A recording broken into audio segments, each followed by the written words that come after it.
Yeah, so we have tragic news that came in overnight. One state lawmaker was murdered last night in a political motivated attack, and another one is still in the hospital recovering. Also, No Kings protests have started all across the country, but the rhetoric is going to leave you stunned. And finally, President Trump is drawing backlash from conservatives for his new stance on immigration.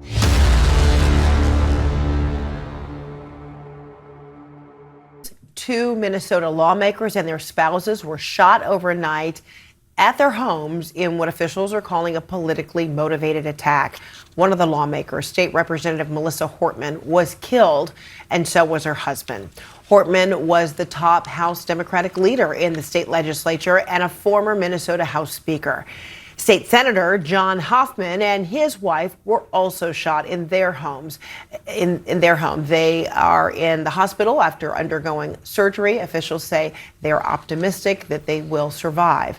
Meanwhile, a massive manhunt is underway for the suspect, who authorities say targeted the victims at their homes, impersonating a police officer. Yeah, this is just tragic news on a Saturday morning. Nobody wants to wake up and hear something like this take place, especially when our political landscape is so toxic right now. It's just unfortunate news. And the president did put this up about an hour ago. I've been briefed on the terrible shooting that took place in Minnesota, which appears to be a targeted attack against state lawmakers.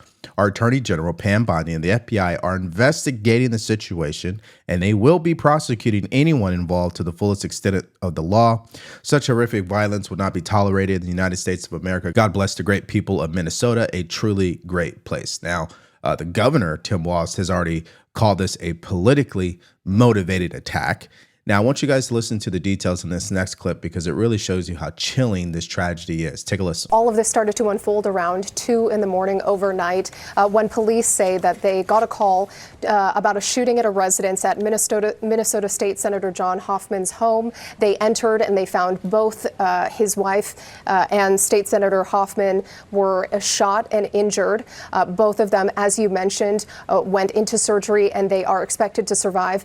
As this investigation was unfolding, deputies at the scene decided to preemptively send officers over about 5 miles away to the house of Minnesota State Representative Melissa Hortman. It's when officers arrived at that home that they discovered the suspect, who was dressed and impersonating a police officer, had a big SUV with lights, and when they encountered the suspect, they engaged in a shootout. That suspect eventually went inside the home and was able to escape. When officers were able to get inside that residence, that's when they found State Representative Melissa Hortman and her husband had been killed. Now, I'm sure the question you want answered is, who is this person? Why would he do something like this? Where is he right now? Because he still is on foot. What is Minnesota doing about all this as far as protecting the people in that local area? Well, a couple of the answers I have for you is, number one, yes, he still is on foot. But number two, they've already issued a shelter-in-place order for that area. Number three, they canceled the No Kings protest that was scheduled to happen today, where Tim Walz was going to speak. And so those are the things they've done at this point. Now, let's get back to what they found in his vehicle. Colonel Christina Bogoyevich with the Minnesota State Patrol. Given the targeted shootings of state lawmakers that happened overnight, we are asking the public to not attend today's planned demonstrations across Minnesota out of an abundance of caution. We don't have any direct links. However, there were some flyers that said No Kings within the suspect vehicle. And as we know, the planned events throughout the state of Minnesota today is a No Kings event. And so the reference materials that were inside of the vehicle that we saw, we have no understanding that any of the No Kings events would be targeted, but we also find it of interest to the public that these would be in there, and we want to alert everybody until we do that. Because this is such an active investigation with information not knowing right now, we feel it's an obligation to all of you and the public across the state of Minnesota to alert you of it, and that's why the Colonel made the notation of recommending people don't go today. But the individuals are not in custody yet, and so we want to make sure, as that very active manhunt is underway and continues, that we make sure that we're sharing that, and that's part of why we're making the recommendation. Now, let's get to who the alleged shooter is. According to Julio Rojas, who is a national correspondent for The Blaze, he put this post up just about an hour ago to be exact, I'm told by a police source in Minnesota the suspect in the shootings of the Minnesota state lawmakers is Vance Luther Bolter. It appears it is the same Bolter who was appointed to the governor's Workforce Development Board in 2019 by Governor Tim Walz. He appointed to the governor's Workforce Development Council in 2016 by then Governor Mark Dayton. Now, because of this information, there's no question that people on the right are going to start blaming Governor Tim Walz for this, and I think that is a misstep. There's no question there is a connection, but that doesn't mean the connection means he's directly responsible for the murder of that state lawmaker. But I will say this, there's no question that the political rhetoric is definitely behind all this. And it's also been reported that police found a hit list in the suspect's car where nearly 7 different And it's also being reported that police found a hit list in the suspect's car with nearly 70 different targets, including pro-lifers. Also, what was in the car was a Father's Day card addressed to the suspect in a bag full of ammunition and a manifesto. I mean, this is just ludicrous. The suspect allegedly had a hit list of other Democratic leaders. Officials said at the press conference earlier, Morgan, that they had found a list inside of that car that he had at one of the lawmakers' homes. Remember, they said that it looked like a police cruiser with lights flashing, and now sources are telling us a bit more about exactly who was on that list that was found in the car. They're saying that it included multiple Democratic lawmakers, both at the state and the federal level. That included Governor Tim Walz, who we heard speaking earlier today. It includes the Democratic State Attorney General Keith Ellison. It also includes Congressman Ilhan Omar, who, of course, is quite outspoken and known from that state, and another senator from Minnesota, Tina Smith. So those are high-level, notable names. We're also told that investigators are looking into whether or not this suspect or person of interest was possibly motivated by extreme views on abortion. So a little bit more coming out about who this individual could have been targeting. So here's what I have to say about this so far. If you're thinking about the names that are on his list, the hit list, it begs the question, why would there be Democrat names only on that list? This is supposed to be an individual who leans left, Democrat. Now, my only conclusion with this, and this is my own personal opinion, folks, is I believe rhetoric without action creates a vacuum. What does that mean exactly? If I continue to go out there and tell my voters and my base that President Trump is a dictator, he's a fascist, he's taking over this country, he's destroying our democracy, this country will not survive if he continues to be president.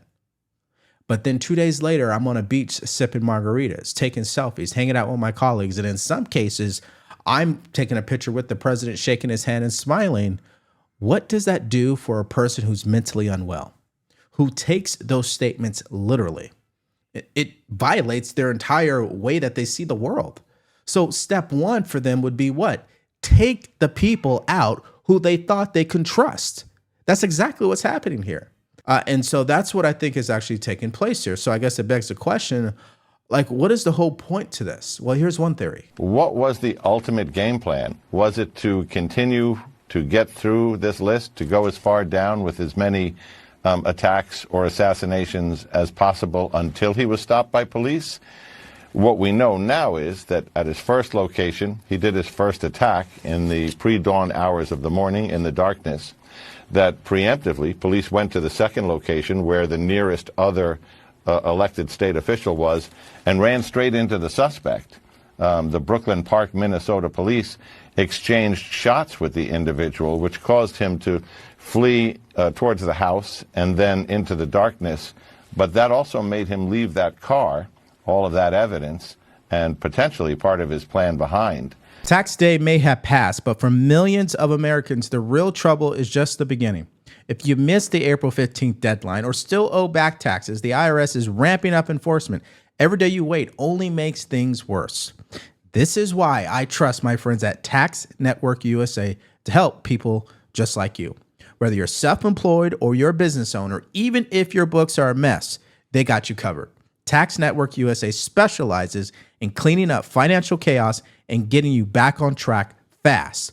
Even after the deadline, it's not too late to regain control. Your consultation, which is completely free, could help you stop the penalties, threatening letters, and surprise levies before it escalates any further. So call 1-800-958-1000 or visit tnusa.com/DeVore or hit the link in the description below.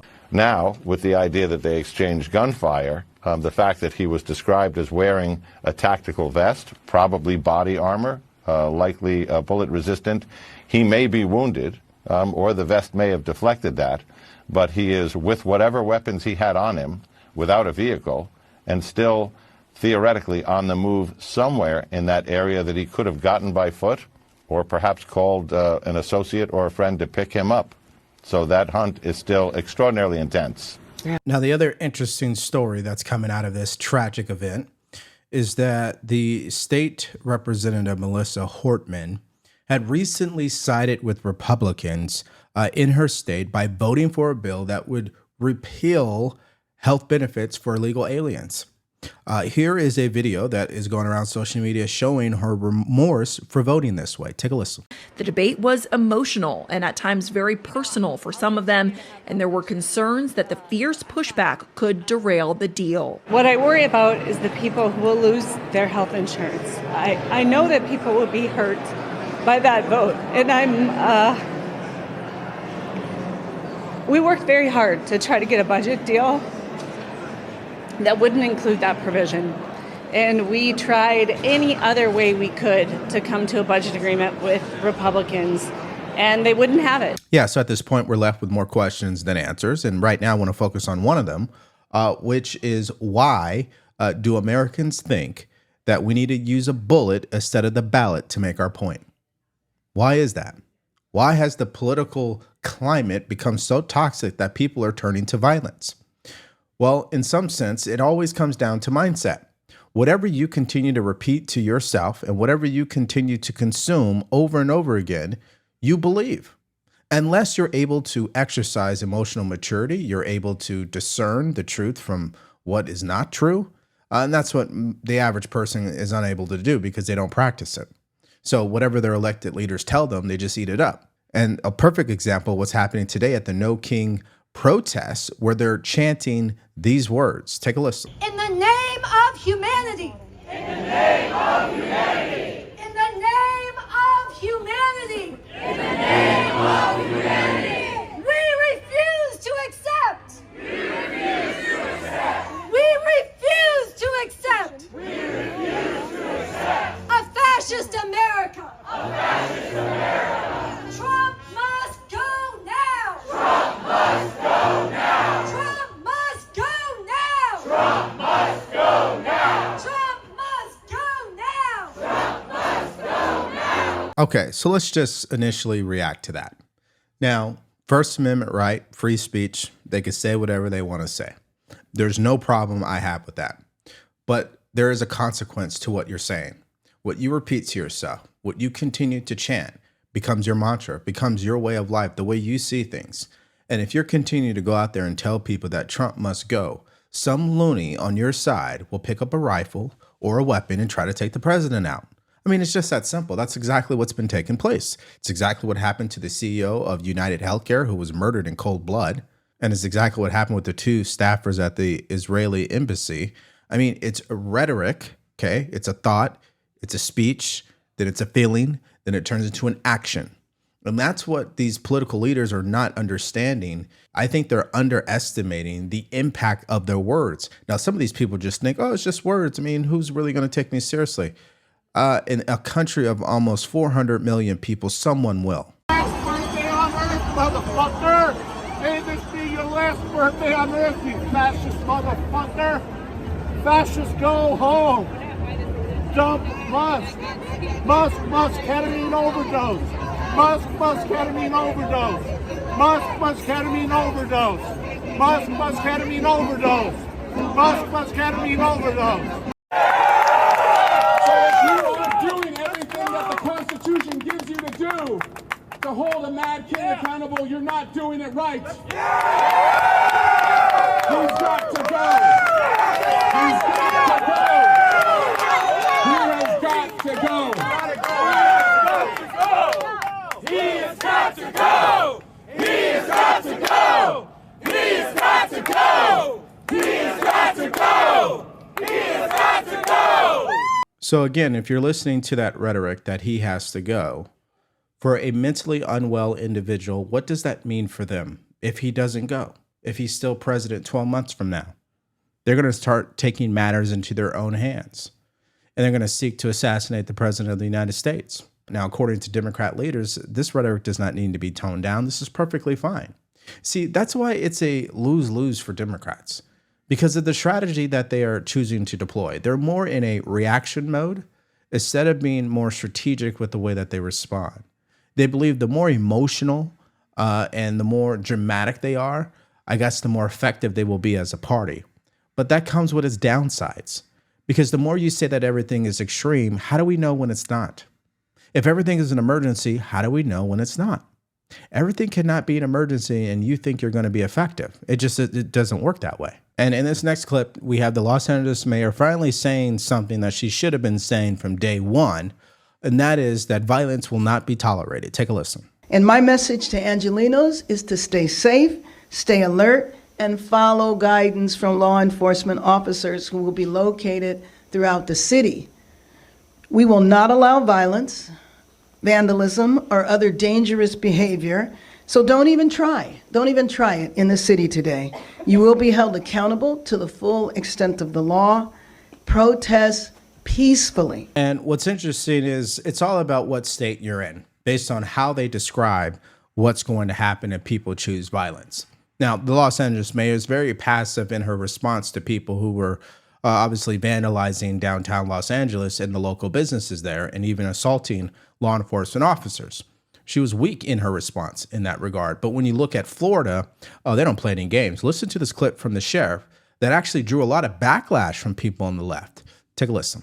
If you throw a brick, a firebomb, or point a gun at one of our deputies, we will be notifying your family where to collect your remains at, because we will kill you graveyard dead. Okay, so it's clear that Florida is not jacking around, and that's what I would expect to hear from them. I mean, this is nothing new. Again, people on the left don't like what that sheriff had to say, but here's the life lesson. If you believe being passive as a leader is going to get you the results you want, you are clearly naive. We see that in Los Angeles right now. And Mayor Karen Bass has shown us twice already with the fires and these riots that being a passive leader is not going to get it done. We need leaders who are going to be firm, swift, and follow through on their decision making. None of this hesitation, none of this passive stuff. You are going to respect law and order. And when you put out that type of energy and you back it up with action, the community understands where you stand. And so they're not going to try to test you. And so look at Los Angeles as an example when you don't do that. Now, let's go to our next story, because this is actually breaking this morning from New York Times. It is official that the White House, particularly President Trump, has ordered ICE to not seek to deport individuals who are working on farmland or hotels or restaurants that are illegal aliens. Let's hear more about this. Take a listen. Today, the New York Times is reporting that the Trump administration has told ICE to pause raids and arrests for farm, hotel, and restaurant workers. On social media on Thursday, President Trump said these workers would be impossible to replace. I agree with him, but I think that could be said about many more categories of our labor force. All of which leads me to ask, as I often do of my radio listeners, when we're finished finding the murderers and the rapists and the assaulters, what are we going to do about the short order cook from Jersey City? And by that, I mean the majority who came here illegally, or perhaps overstayed their visa, but have otherwise been productive members of society. Now, what actually led up to this announcement from the White House is this post from 2 days ago from President Trump.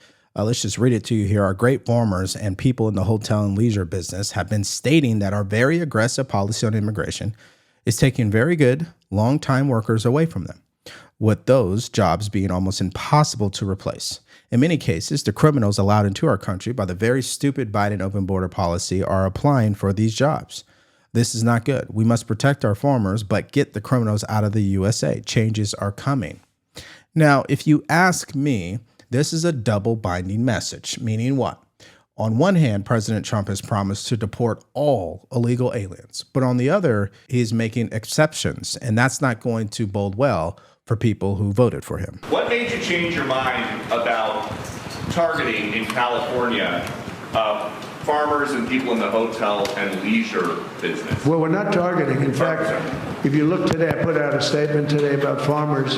Our farmers are being hurt badly by, they have very good workers. They've worked for them for 20 years. They're not citizens, but they've turned out to be, great. And we're going to have to do something about that. We can't take farmers and take all their people and send them back because they don't have maybe what they're supposed to have, maybe not. And you know what's going to happen and what is happening? They get rid of some of the people because, you go into a farm and you look and people they've been there for 20, 25 years and they've worked great and the owner of the farm loves them and everything else. And then you're supposed to throw them out. And you know what happens? They end up hiring the people, the criminals that have come in, the murderers from prisons and everything else. So we're going to have an order on that pretty soon, I think. We can't do that to our farmers and leisure too, hotels. We're going to have to use a lot of common sense on that. Okay, so it's clear from the president's point of view that this is a common sense decision. Now, I'm of the opinion that I could see why he sees it that way. Because at the end of the day, this is a president that's trying to make sure economically this country continues to thrive. And obviously, if you deport all these people overnight, that's going to cause a disruption economically. No question about it.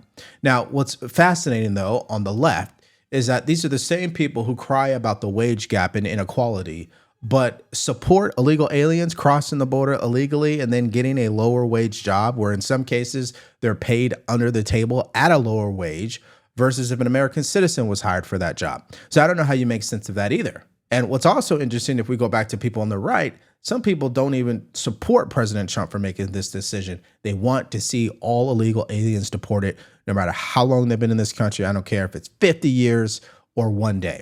They want them gone. So clearly you need a pragmatic approach here.